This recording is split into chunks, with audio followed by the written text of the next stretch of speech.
नमस्कार मित्रांनो, अभ्यासवाणी या चॅनलवर तुमचं स्वागत आहे. अभ्यासवाणी रोज अभ्यास रोज प्रगती.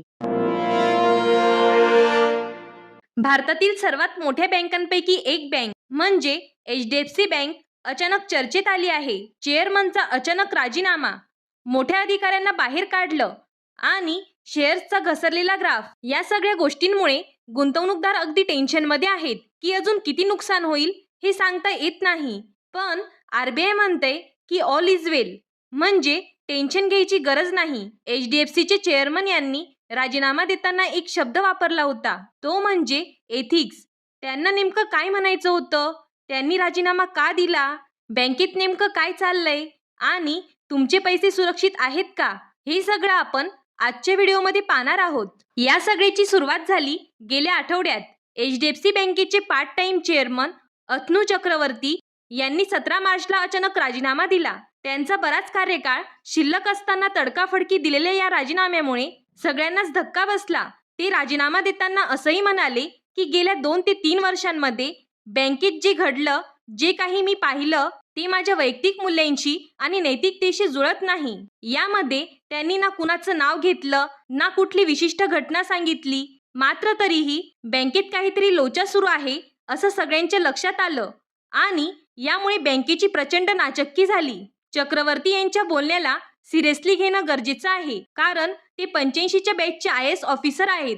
तसंच भारताच्या अर्थ खात्याचे ते सचिव राहिलेले आहेत.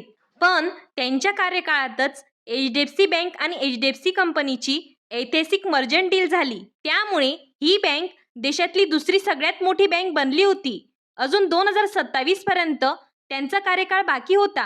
मात्र त्यांनी अचानक मध्येच राजीनामा दिला आणि विशेष म्हणजे असं करणारे ते पहिले पार्ट टाइम चेअरमन ठरले. हे सगळं होतंय ना होतंय तेवढ्यात शुक्रवारी म्हणजे 20 तारखेला बँकेचा एक मोठा घोटाळा उघडकीस आला. बँकेने दुबई आणि बहरीन मधल्या NRI लोकांना चांगलंच गंडवलं होतं. म्हणजे 81 बॉन्ड्स असं सांगून विकले होते की हे FD सारखेच आहेत आणि तेवढेच सुरक्षित आहेत. आता 80 म्हणजेच ॲडिशनल टियर बॉन्ड्स. हे खरोखर तसे नसतात, मात्र बँकेने ते मिससेल केले. क्रेडिट जेव्हा बँकरप्ट झाली तेव्हा हे 81 बॉन्ड्स पूर्णपणे राईट ऑफ झाले, म्हणजे त्यांची किंमत शून्य झाली आणि ज्या NRI लोकांनी हे बॉन्ड्स विकत घेतले होते त्यांचे पैसे बुडाले. त्यामुळे गेल्या वर्षीच्या सप्टेंबर पासूनच दुबई फायनान्शियल सर्व्हिस ऑथॉरिटीने HDFC बँकेला दुबईच्या DLFC ब्रँचमध्ये नवीन क्लायंट्स ऑनबोर्ड करण्यास मनाई केली होती. गेल्या वर्षीच्या या प्रकरणाचा आता संबंध असा आहे की शुक्रवारी बँकेने या प्रकरणाशी संबंधित असलेल्या 3 सिनियर एक्झिक्युटिव्हना काढून टाकलं. यात एक एक्झिक्युटिव्ह व्हाईस प्रेसिडेंट आणि एक सिनियर व्हाईस प्रेसिडेंटचा समावेश होता. बँकेने हे देखील मान्य केलं की दुबईच्या ब्रँचमध्ये घोटाळा झाला होता आणि त्यावर कारवाई करण्यात आली आहे. आता या सगळ्यात काय मॅटर करतंय तर टायमिंग.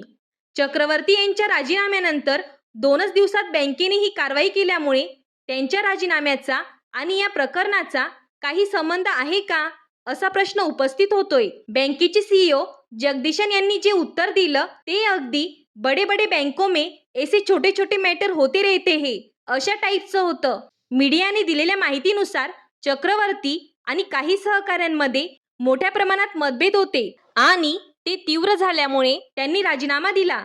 शिवाय बोर्ड नियुक्त्यांवरूनही त्यांचा वाद झाला होता अशी चर्चा आहे. भावेश जवेदी जे एप्रिलमध्ये रिटायर होतील, त्यांच्या जागी जिमी टाटा यांच्या नियुक्तीला चक्रवर्ती यांचा आक्षेप होता. केवळ कंपनीत दीर्घकाळ आहेत या एका निकषावर कोणाची नियुक्ती होऊ नये असं त्यांचं मत होतं. हे सगळे अंतर्गत मतभेद सुरू असल्याची चर्चा सगळीकडे आहे. पण बँकेत फक्त एवढंच मॅटर आहे असंही नाही. याआधीही मोठमोठ्या लोकांनी एक्झिट घेतलीये. कॉर्पोरेट बिझनेस बँकिंगचे ग्रुप हेड राहुल श्याम शुक्ला यांनी ऑक्टोबर 2025 मध्ये पर्सनल रिझन सांगून राजीनामा दिला. एक्झिक्युटिव्ह डिरेक्टर भावेश जवेदी यांनी टर्म संपल्यानंतर रिअपॉइंटमेंट घेण्यास नकार दिलाय. ते येत्या एप्रिल महिन्यात रिटायर होतील.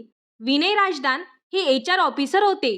त्यांनीही गेल्या वर्षीच्या जूनमध्ये राजीनामा दिला होता आणि आता स्वतः चेअरमनच बाहेर गेले आणि या प्रत्येकाने एकतर पर्सनल रिझन किंवा एथिक्स हे कारण सांगून राजीनामा दिलाय. आता क्रोनोलॉजी समजा. आता एवढं सगळं होतंय म्हटल्यावर मार्केटवर परिणाम दिसणारच. 19 मार्चला जेव्हा बँकेतल्या सगळ्या मॅटरची बातमी मार्केटमध्ये आली तेव्हा बँकेचे शेअर एका दिवसात 9% कोसळला आणि इंडस्ट्रीमध्ये 1,00,000 कोटीपेक्षा जास्त कॅपिटलायझेशन एका दिवसात गायब झालं. बँकेचे अमेरिकेतले शेअर्स 8% पडले आणि एका आठवड्यात सुमारे $7 बिलियन म्हणजेच सुमारे 61,000 कोटींचं नुकसान झालं आणि बँकेचा शेअर 52 वीक्स लो लेव्हलला पोहोचला. आज म्हणजे बुधवारी हा शेअर 750 रुपयांवर आहे. मार्केटमध्ये एवढा धुराळ झाला म्हटल्यावर सगळ्या गुंतवणूकदारांचे टेन्शन वाढणं स्वाभाविक होतं. सगळे टॉपचे प्लेयर चाललेत म्हटल्यावर बँक बंद होते की काय अशी चर्चाही सुरू झाली आणि हा सगळा गोंधळ बघून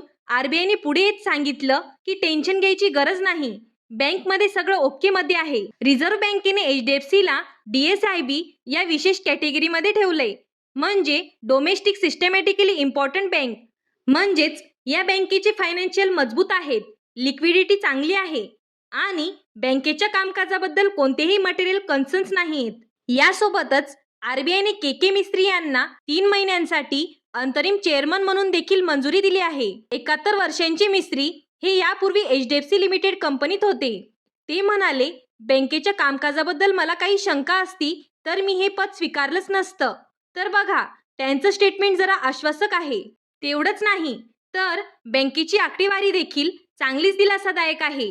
HDFC बँक वर्षाला 60 ते 70 हजार कोटींचा नफा कमवते. याशिवाय प्रत्येक बँकेचा एक कॅपिटल ॲडिक्वेसी रेशिओ असतो, जो आरबीआयच्या मानकानुसार 12% असायला हवा. याचा अर्थ बँकेकडे प्रत्येक 100 रुपयाच्या कर्जामागे 12 रुपये स्वतःचा निधी असायला हवा. HDFCचा रेशिओ 20% आहे, म्हणजे गरजेपेक्षा खूप जास्त. म्हणजेच बँकेकडे खूप पैसा आहे.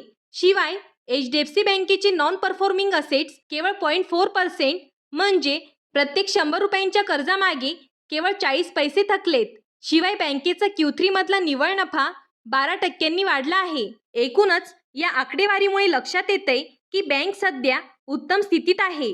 त्यामुळे पदाधिकाऱ्यांच्या राजीनाम्याने मार्केटमध्ये जी पॅनिक रिएक्शन दिसते ती काही दिवसांमध्ये नॉर्मलला येईल अशी आशा आहे. बाकी पुढच्या 3 महिन्यांमध्ये के मिस्त्री कोणते निर्णय घेतात, बँकेला आणि शेअर्सला कसं स्टॅबिलाइज करतात, आरबीआय या सगळ्यात काही कारवाई करेल का हे पाहणं गरजेचं ठरणार आहे. तर बघा मित्रांनो, हा टॉपिक फक्त न्यूज म्हणून बघू नका.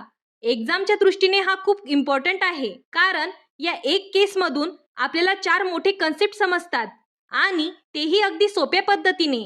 सर्वात आधी समजून घेऊ आरबीआयचं काम नेमकं काय असतं. तर बघा, भारताची सेंट्रल बँक म्हणजे रिझर्व्ह बँक ऑफ इंडिया ही बँकांचं रेग्युलेशन करते, सिस्टीम स्टेबल ठेवते आणि सगळ्यात महत्त्वाचं म्हणजे आपल्या पैशांचं संरक्षण करते.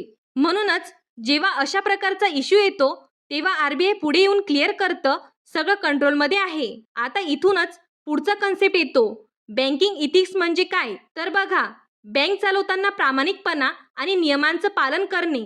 उदाहरण द्यायचं झालं तर जर एखादा अधिकारी चुकीच्या पद्धतीने लोन अप्रूव्ह करत असेल तर ते इथिक्सचं व्हायोलेशन आहे आणि अशा गोष्टी झाल्या की त्याचा डायरेक्ट इम्पॅक्ट बँकेच्या इमेजवर पडतो आणि इमेजवर इम्पॅक्ट पडला की पुढचा प्रश्न आपोआप येतो, शेअर प्राइस का पडतो किंवा वाढतो. शेअर मार्केट हा कॉन्फिडन्सवर चालतो.